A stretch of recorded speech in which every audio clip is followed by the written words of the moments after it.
we are going to present 8 historical facts that are accepted by the majority of critical scholars all around the world. And I'm talking about Christian and non-Christian, even atheist and skeptical scholars who have studied the facts about Jesus' death and resurrection.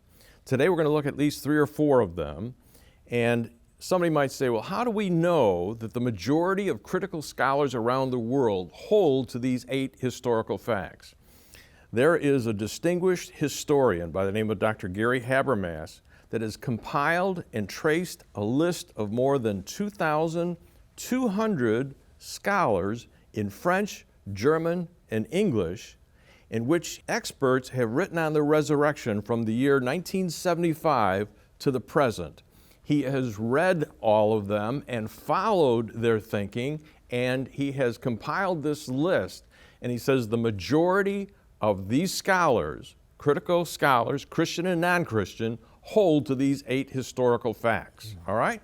So let's take fact number 1 about the death of Jesus. Fact number 1 is Jesus was condemned to death on the cross by the Roman and Jewish authorities. What was the reason he was condemned?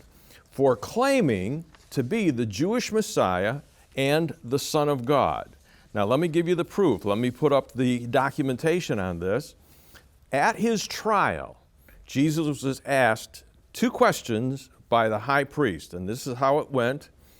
The high priest Caiaphas asked him, number 1, are you, Jesus, the Messiah? That's the Christ, the Son of the Blessed One. They wouldn't say God, so he's really saying, are you the Messiah, the Son of God?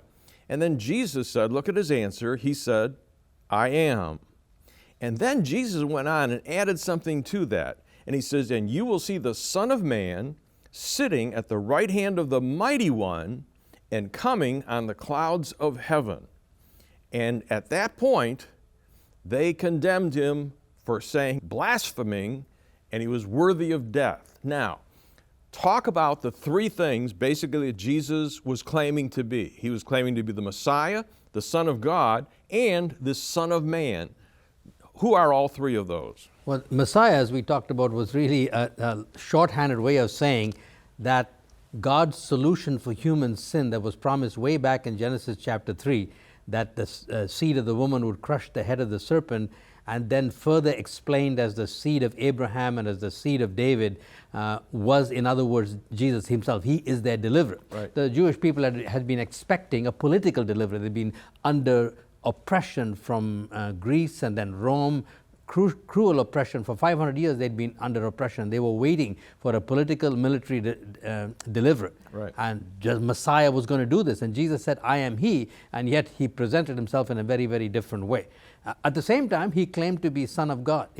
And in other words, as C.S. Lewis explained so beautifully, that was another shorthand way of saying that everything who God was, Jesus was. Yep. And then thirdly, the fact that he was Son of Man, many people think that that refers to his humanity. Actually, it refers all the way back to Daniel chapter 7. And let me read it for you, and then I want you to comment on it, okay? Daniel prophesied about the Son of Man who would come in the future, okay? And he says, there before me was one like a Son of Man coming with the clouds of heaven. He approached the Ancient of Days, that's God, and was led into his presence. And he, this is the Son of Man, was given authority, glory, and sovereign power.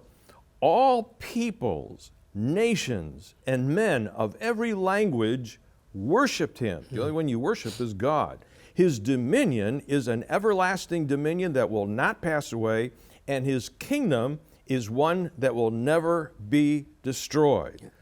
Who was Daniel claiming would be the Son of Man? Well, Jesus, so that's the whole point. When Jesus took that title on himself, he was speaking to people who knew Daniel 7, and they all knew that he meant God, because Caiaphas' reaction was he tore his robes, which was a symbolic gesture of despair, saying, this is blasphemy. So they all knew what he was claiming to be.